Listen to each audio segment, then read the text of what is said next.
మీ ఇంట్లో కార్ని రెంట్కిచ్చి డబ్బు సంపాదించాలనుకుంటున్నారా? అయితే వెంటనే ఈ నెంబర్కి కాల్ చేయండి. హాయ్ హలో నమస్తే, welcome back to Suman TV. ప్రస్తుత స్టూడియోలో ఉన్నారు ఆధ్యాత్మిక గురువులు, జ్యోతిష్య పండితులు సుభాష్ శర్మ గారు. గురుగారితో మాట్లాడదాం. నమస్తే. శ్రీమాత్రే నమః. గురుగారు, బ్లాక్ మ్యాజిక్ అంటారు కదా, వశీకరణం, చేతబడి, చాలా పేర్లే ఉన్నాయి దానికి.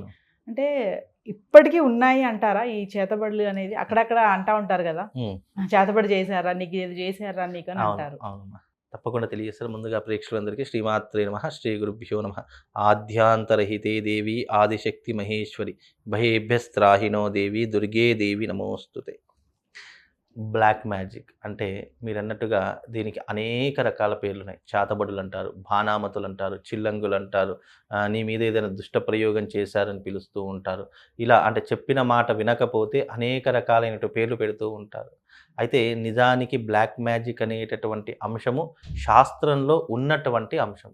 ధర్మం ఏదైతే చెప్పిందో ధర్మంలో ఉన్నటువంటి ప్రతి ఒక్క అంశం ఈ సృష్టిలో ఎక్కడో అక్కడ దాగే ఉంటుంది. ధర్మంలో లేనటువంటి అంశము సృష్టిలో ఎక్కడా కూడా ఉండదు. దేనికైనా శాస్త్ర ప్రామాణికము, ధర్మము ఆధారం అనేటటువంటిది ఒకటి ఉంటూ ఉంటుంది. అంటే ధర్మంలో దాని గురించి కొన్ని గ్రంథాల రూపకంగా మనకు మన పెద్దవాళ్ళు అందించినటువంటి కొన్ని విధానాలు మనకు ఉన్నాయి కాబట్టి అది ఉందే అని ఖచ్చితంగా చెప్పవచ్చు. కానీ అది ఆచరించేటటువంటి పద్ధతులు కానివ్వండి, అది చేసేటటువంటి ప్రయోగం కానివ్వండి, అది పర్టికులర్గా దానికంటూ కొన్ని నియమాలు, కొన్ని కట్టుబాట్లు అనేటటువంటి కొన్ని ఉంటాయి. దాని ప్రకారంగా చేయడం అనేటటువంటిది ఉంటుంది. ఇప్పటికీ కూడా బ్లాక్ మ్యాజిక్, చేతబడులు, బాణామతులు, చిల్లంగులు ఇప్పటికీ కూడా ఉన్నాయి. కానీ అది అప్పటి కాలంలో ఏం చేసేవారు అంటే గనక, ఒక బలహీనమైనటువంటి ఒక వ్యక్తి బలవంతుడితో పోరాడలేడు కాబట్టి అలాంటి వ్యక్తి మీద ఇలాంటివి చేయించి విజయాన్ని పొందేటటువంటి అవకాశాలు అప్పట్లో ఉండేటటువంటివి. కాబట్టి అప్పట్లో ఇలాంటివి చాలా మట్టుకు ఆచరించేటటువంటి వాళ్ళు. ఎందుకంటే ఒక బలవంతుని నేరుగా ఎదుర్కోలేము. ఒక బలవంతునితో మనం పోరాడదామంటే మన శక్తి సామర్థ్యాలు, మనకున్నటువంటి శక్తి సరిపోదు. కాబట్టి అలాంటి వారు ఏంటంటే గురువులను ఆశ్రయించి, ఫలానా ఈ వ్యక్తి ద్వారా నాకు ముప్పు ఉంది, ఫలానా ఈ వ్యక్తి ద్వారా నాకు కష్టం అవుతుంది, ఫలానా ఈ వ్యక్తి నన్ను ఎప్పుడు పడితే అప్పుడు ఎన్నో రకాలుగా ఇబ్బందులు పెడుతున్నాడు అన్నటువంటి సమయంలో ఇలాంటివి ఎక్కువగా ఆచరించేటటువంటి సందర్భాలు ఉండేటటువంటివి. ఇప్పటికీ కూడా కొంతమందిలో మాత్రమే అలాంటి ప్రవర్తన ఉంటుంది, కొంతమంది మాత్రమే అలాంటివి చేసేటటువంటి శక్తి సామర్థ్యాలు ఉంటాయమ్మా. లేవు అనడానికైతే ఆస్కారం అయితే ఉండదు. ఖచ్చితంగా మీరు అన్నట్టుగా బ్లాక్ మ్యాజిక్ అనేటటువంటిది ఉంటుంది. అంటే మామూలుగా గురుగారు, ఇప్పుడు భార్య భర్తలు ఉంటారు కదా, నా భర్త నా మాట వినట్లేదు, నాతో సరిగా ఉండట్లేదు అని చెప్పి ఒకరి దగ్గరికి వెళ్ళి ఏదైనా మందు పెట్టాలి అనేసి ఇట్లాంటివి జరుగుతూ ఉంటాయి. దీన్ని కూడా అలానే చూడొచ్చు. చాలా మంచి ప్రశ్న. అంటే ఈ మధ్య కాలంలో చాలా మంది కూడా ఇలాంటి ప్రశ్నలు అడుగుతున్నారు. అంటే పెళ్ళైనటువంటి కొన్ని సంవత్సరాల్లో భార్యాభర్తలు చాలా అన్యోన్యంగా ఉంటారు. కొన్ని సంవత్సరాల తర్వాత నా భర్త నా మాట వినట్లేదండి, లేదా పరాయి స్త్రీ వ్యామోహంలో పడిపోయాడండి, లేదా పూర్తిగా తల్లి మాటే వింటాడండి, పూర్తిగా తండ్రి మాటే వింటాడండి, నా మాట పట్టించుకోడు. అంటే భార్యాభర్తలు ఇద్దరికీ ఉంటాయి. భర్త భార్య మాట వినకపోవడం, భార్య భర్త మాట వినకపోవడం, లేదా పుట్టింటికి వెళ్ళిపోవడం, లేదా ఇతను భార్యను వదిలిపెట్టేసి వేరే దగ్గర ఉండడం, ఇలాంటివి ఎన్నో సందర్భాల్లో జరుగుతూ ఉంటాయి. అయితే ఇది లోక కళ్యాణం కోసం వినియోగించేటటువంటి అంశమే తప్ప ఈ రకమైనటువంటి అంశాన్ని అడ్డం పెట్టుకొని అనవసరంగా దీన్ని స్వార్థపూరితంగా ఎవరైనా ఆచరించారనుకోండి, అది ఒక్కసారి తిప్పి కొట్టిందనుకోండి, ఆ మనిషి కూడా బ్రతకలేడు. అంత విధానాలు దాంట్లో ఉంటుంటాయి. కనుక మీరు అన్నట్టుగా ఈ బ్లాక్ మ్యాజిక్ అంటే ఈ మందు పెట్టారు, నా మాట వినట్లేదు, ఎవరో మందు పెట్టారండి, వాళ్ళ కుటుంబం అంతా అంతేనండి, వాళ్ళు ఎప్పుడూ కూడా ఈ పూజలు పునస్కారాలు, తంత్రాలు, తాంత్రిక పూజలు ఇవన్నీ చేస్తారండి, వాళ్ళు ఏదైనా మందు పెట్టొచ్చు అని అనుమానాలు చాలామందికి వస్తూ ఉంటాయి. అయితే నిజంగా రిలేషన్షిప్లో కనుక ఎవరి భార్యాభర్తల మధ్య కానివ్వండి, ప్రేమికుల మధ్య కానివ్వండి, లేదా తల్లిదండ్రుల మధ్య కానివ్వండి, ఒక కుటుంబం మధ్యలో ఏదైనా రిలేషన్షిప్ బాండింగ్ అనేటటువంటిది ఏదైనా తప్పుదారి పట్టింది, లేదా వాళ్ళని పట్టించుకోవట్లేదు అనుకున్నటువంటి సమయాల్లో ఇలాంటి మంత్ర ప్రయోగం ద్వారా ఆ వ్యక్తిని మనం వశం చేసుకునేటటువంటి పరిస్థితులు శాస్త్రరీత్యా మనకు కల్పించినటువంటి అంశాలు ఉన్నాయి. ఇవి కూడా రాత్రి సమయంలో చేసేటటువంటి పూజలు. ఈ దేవతా అర్చన లెక్క ఉదయకాలం చేయం. ఎప్పుడైతే చంద్రోదయం అవుతుందో ఆ సమయంలో మాత్రమే ఇలాంటి బ్లాక్ మ్యాజిక్ పూజలు నిజంగా ఫలించేటటువంటి అవకాశాలు ఉంటాయి. దీనికి సూర్యుడు అవసరం లేదు, చంద్రుడు కావాలి, చంద్రుడి యొక్క మనస్సు కావాలి. ఎందుకంటే చంద్రుడు మనస్సుకి కారకుడు కాబట్టి ఆ చంద్రోదయం ఎప్పుడైతే అవుతుందో ఆ సమయంలోనే ఈ యొక్క బ్లాక్ అంటే ఈ చేతబడులు పూజలు కానివ్వండి, ఈ వశీకరణ పూజలు కానివ్వండి, ఇవన్నీ చేసుకునేటటువంటి అవకాశం ఏర్పడుతూ ఉంటుంది. ముఖ్యంగా ఇవి చేసుకునేటటువంటి విధానాలు కూడా ఒక అధికారి మీద కానివ్వండి, ఒక భార్య మీద కానివ్వండి, ఒక భర్త మీద కానివ్వండి, ఒక ప్రేమించుకున్న వాళ్ళ మీద కానివ్వండి, లేదు పెద్దవాళ్ళు నా మాట వినట్లేదు, లేదా పిల్లలు నా మాట వినట్లేదు, పెళ్ళికి ఒప్పుకోవట్లేదు అనుకున్నటువంటి వాళ్ళకి కానీ, ఇలా అనేక సందర్భాల్లో వశప్రయోగం అంటే అర్థం ఏంటి అంటే, ఒక మనిషి యొక్క బ్రెయిన్ని కంట్రోల్ చేసి ఆ వ్యక్తి మన మాట వినేలా చేసేటటువంటిదే ఈ వశప్రయోగము. ఇది శాస్త్రంలో ఉంది. ఇప్పటికీ కూడా చేసేటటువంటి పద్ధతులు ఇంకా ఉన్నాయి. కాబట్టి ఈ ప్రయోగం అనేటటువంటిది ఎవరికి పడితే వాళ్ళకు చేసేటటువంటిది కూడా కాదు.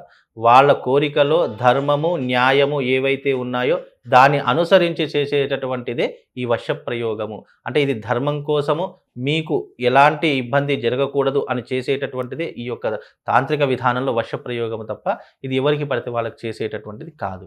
గురుగారు, అయితే ఇప్పుడు ఇది చెడు పనులు చేయడానికే అని అంటారు కదా, అంటే మంచి చేయడానికి కూడా వశీకరణ చేస్తారా? ధర్మంలో ప్రతిదీ మంచి కోసమే వినియోగించాము.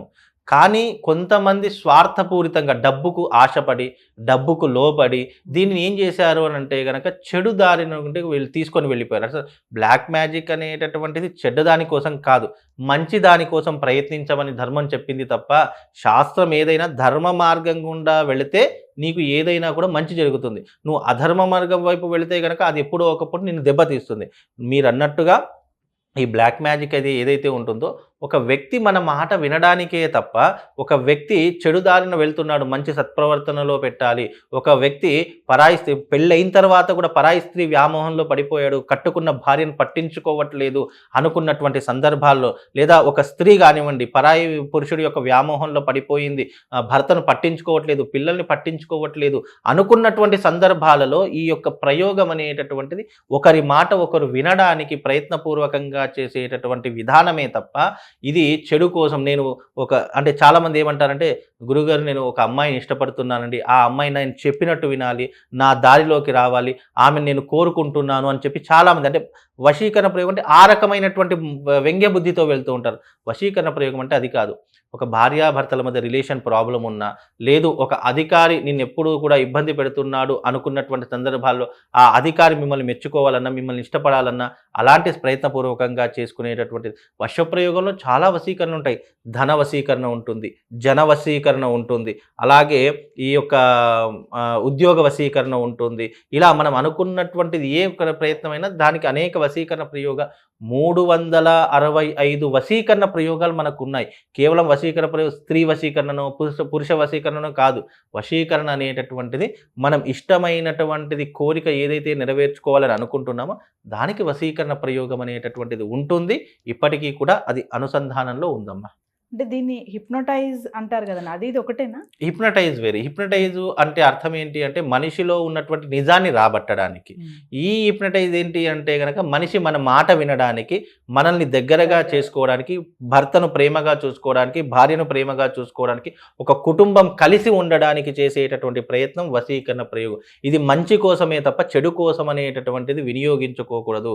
ఒక ఎదుటి వారు ఒక సమస్య చెప్తున్నప్పుడు అది ధర్మబద్ధమైనటువంటి కోరిక, న్యాయబద్ధమైనటువంటి కోరిక, ఇతరులకు హాని చేయనటువంటి కోరిక ఏదైనా సరే వశీకరణ ప్రయోగం ద్వారా ఇట్టే వాళ్ళు వశం చేసుకునేటటువంటి ప్రయత్నాలు మన శాస్త్రంలో ఉన్నాయి. తప్పకుండా దీని ద్వారా మనుషులకు మేలు చేసేటటువంటి అవకాశమే ఉండాలి తప్ప చెడు చేసేటటువంటి అవకాశాలు ఉండకూడదు అని చెప్పేసి దీని ద్వారా, అంటే ఆయనతో ఈ వీడియో చేశాం కదా, నాకు అమ్మాయి కావాలి గురుగారు, నాకు అది కావాలి ఇది కావాలని కోరుకున్నారనుకోండి, అది ఎప్పటికీ కూడా నెరవేరనటువంటి కోరిక. నేను ఒకటే చెప్తా, ధర్మబద్ధమైనటువంటి కోరిక, న్యాయబద్ధమైనటువంటి కోరిక, ఇతరులకు హాని చేయనటువంటి కోరిక ఏదైనా సరే దీని ద్వారా మీరు ఇట్టే నెరవేర్చుకోవచ్చు. అది రుద్రయామల తంత్రము అనేటటువంటి ఒక గ్రంథంలో ఆ రుద్రయామల తంత్రాన్ని మళ్ళీ 10 రకాల భాగాలుగా విడదీసి దాని దశమహావిద్యలుగా విడదీయడం జరిగింది. ఆ దశమహావిద్యలలో ఉన్నటువంటి కొన్ని ఆధారాల ప్రకారంగా ఈ యొక్క వశీకరణ ప్రయోగం అనేటటువంటిది ఏ రకంగా చేయాలి, ఎలా చేయాలి, దానికి యంత్రం ఏంటి, మళ్ళీ వశీకరణ ప్రయోగం చేయడానికి ఒక పెద్ద యంత్రం ఉంటుంది. ఆ యంత్రార్చన చేసి మంత్రార్చన చేసి ఎవరినైతే వశం చేసుకోవాలో వాళ్ళకు సంబంధించినటువంటి కొన్ని వస్తువులను అక్కడ పెట్టి వాళ్ళను హిప్నటైజ్ లాగా చేసుకొని వాళ్ళ మాట వినేలా చేసుకునేటటువంటిదే ఈ వశ ప్రయోగము. శ్రీమాన్.